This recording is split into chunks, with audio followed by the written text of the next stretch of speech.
Hello and welcome to another exciting edition of my 100 Challenge. I know it's been a while, but yes, Chase Floyd is back with his 8th challenge of his 100 Challenge. So, let's get started right away. For years I have been an avid reader, and I have always loved the adventure and feel of a good novel. So when it came time to do my 8th challenge, I knew that writing a novel would be the perfect thing to do.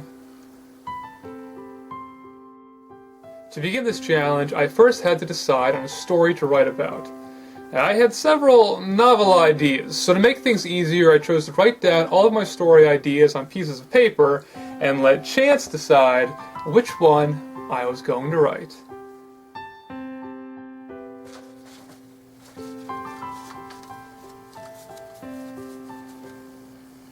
Alright, that's a pretty good one. Once I had settled on an idea, I finally began to write. And write I did, every day for many, many, many days.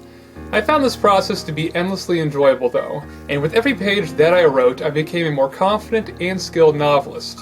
Then, after months of writing, revising, editing, and writing some more, my novel was finally complete. My novel is entitled Larger Than Life, and it is a psychologically complex young adult novel about a 17-year-old pop star named Vanessa Dice. Larger Than Life follows Vanessa's struggle to deal with the realization that life and childhood passed her by while she was being forced by her mother Camilla to practice and prepare for a life of fame. I really like my story, and I think all of you will as well, especially once you figure out what is really going on. So, to show you that I have written a novel, I'm going to read a passage from my novel just for you. So, get ready. This is Larger Than Life by Chase Floyd.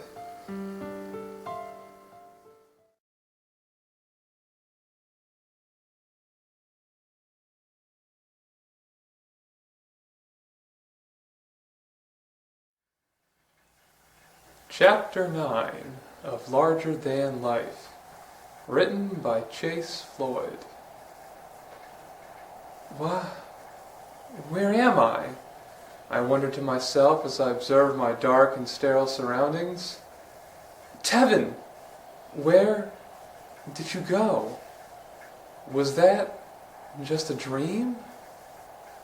I could not see much of where I was, but I knew that it was not where I wanted to be. No! How did I get back here? I screamed. I don't belong here. I didn't do anything. I sat my body up off the cold, hard floor and leaned my aching head against the surprisingly soft wall. I had a splitting headache, and my mouth felt drier than the most arid desert. I feel like a railroad spike is being pounded into my forehead, I said to myself while coughing up some blood. What's wrong with me? The more blood I coughed up, the dizzier I began to feel. My splattered, red blood stains spread out on the white walls as the floor began to blur and warp around my head, like something out of the mind of Andy Warhol. The taste of scab and mucus then began to slowly fill my mouth, making me want to puke. What's happening to me? I shrieked upon catching a glimpse of my disgusting frail body in the mirror mounted on the wall. My once tan and toned physique was now a grotesque menagerie of bone, scar, and blood. I was pale as a ghost, my scalp was clearly visible in some places, and my once chic wardrobe had been replaced by tattered hospital robes and black sneaker boots. My face, once an alabaster tribute to all things beautiful, was now a torn and wiry leather mat full of fissures and scars that I could barely remember. Am I going to die? I whispered to my reflection as my trembling knees finally gave way. Why, of course not, spoke a voice from inside my mirror. Your body may wither and fray, but your fame will last forever. Vanessa?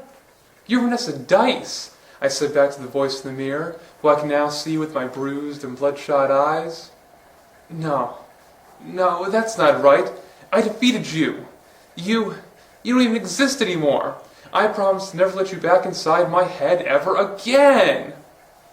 Did you really think you could get rid of me that easily? Vanessa replied. After all we've been through. None of this is real. None of this is real. None of this is happening, I said to myself as I rocked back and forth on the floor. Oh, it's very real. Oh, so very real, Vanessa replied with a chuckle. In fact, it's even more real than our short-lived reality show, Roll Them Dice. No! I said no, I shouted back. I won't let you control who I am anymore. I am my own person with my own road in life. I may not know exactly who I am, but I am not you.